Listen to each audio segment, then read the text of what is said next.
안녕하십니까. 하나금융경영연구소 안성학 연구위원입니다.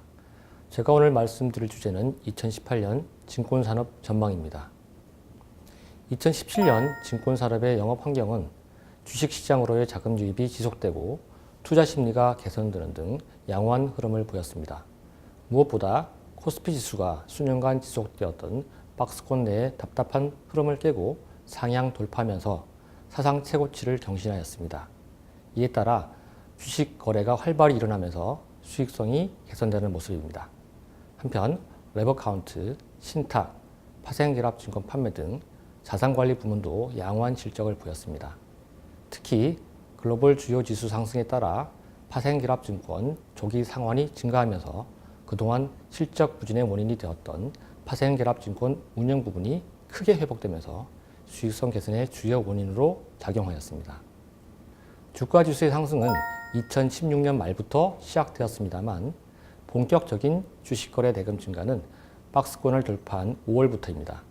5월 이전까지는 주가 상승이 외국인에 의해 주도되면서 투자 심리 개선에 크게 영향을 주지 못하였지만 이후부터는 글로벌 경기 회복 및 국내 기업 실적 개선과 더불어 사상 최고치를 경신하는 주가 흐름이 추가적인 주가 상승 기대를 불러일으키면서 주식 거래가 활발히 진행되고 있습니다.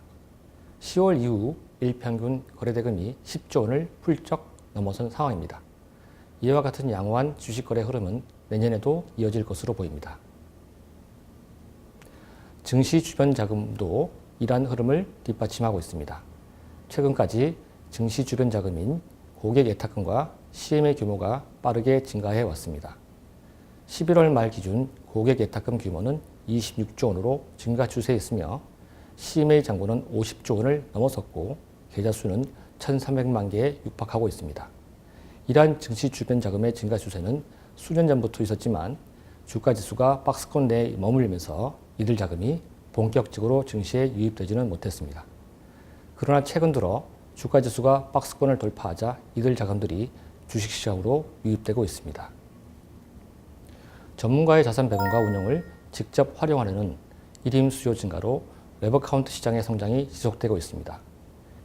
최소 가입 금액이나 소액의 적립식 상품 출시로 저변이 확대되면서 랩 잔고는 110조 원을 앞두고 있으며 내년에도 증가 추세가 지속될 전망입니다. 또한 중염 중수익의 대표 상품인 파생결합 상품에 대한 수요도 증가하고 있습니다. 최근 기초자산이 다양화되는 가운데 가격 상승에 따른 조기 상환 증가가 발행액 증가로 이어지는 선순환 구조가 형성되고 있습니다. 이러한 과정에서 자산관리 부문 실적도 양호할 것으로 예상됩니다. IB 부분도 실적 회복세가 예상됩니다.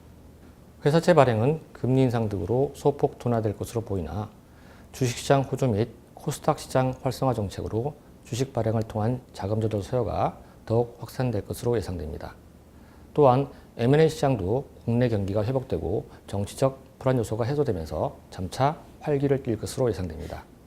특히 초대형 IB 출연으로 기업 금융 부분이 증가하고 부동산 금융에 대한 증권사들의 지속적인 참여로 IB 부분 실적 개선세가 지속될 전망입니다. 주가 상승 전망에 따른 주식 거래 증가, 자산관리 상품 수요 증가, IB 및 S&T 실적 개선 등 전반적인 영업 환경 개선으로 수익성 개선이 예상됩니다. 다만 증권사 채권 보유액이 증가하는 가운데 북핵 문제, 금리 인상 등 불확실성에 따른 유가증권 운용 관련 손실 가능성에 유의할 필요가 있습니다. 한편 내년에는 초대형 IB의 발행업을 통한 신규 업무가 본격적으로 허용되는데 이들의 시장 지배력이 확대될 것으로 예상됩니다. 대형사들은 자본력과 완화된 규제를 바탕으로 IB 부문뿐만 아니라 자산관리 부문에서도 경쟁력이 제고될 것이기 때문입니다. 이상 2018년 증권산업 전망이었습니다. 감사합니다.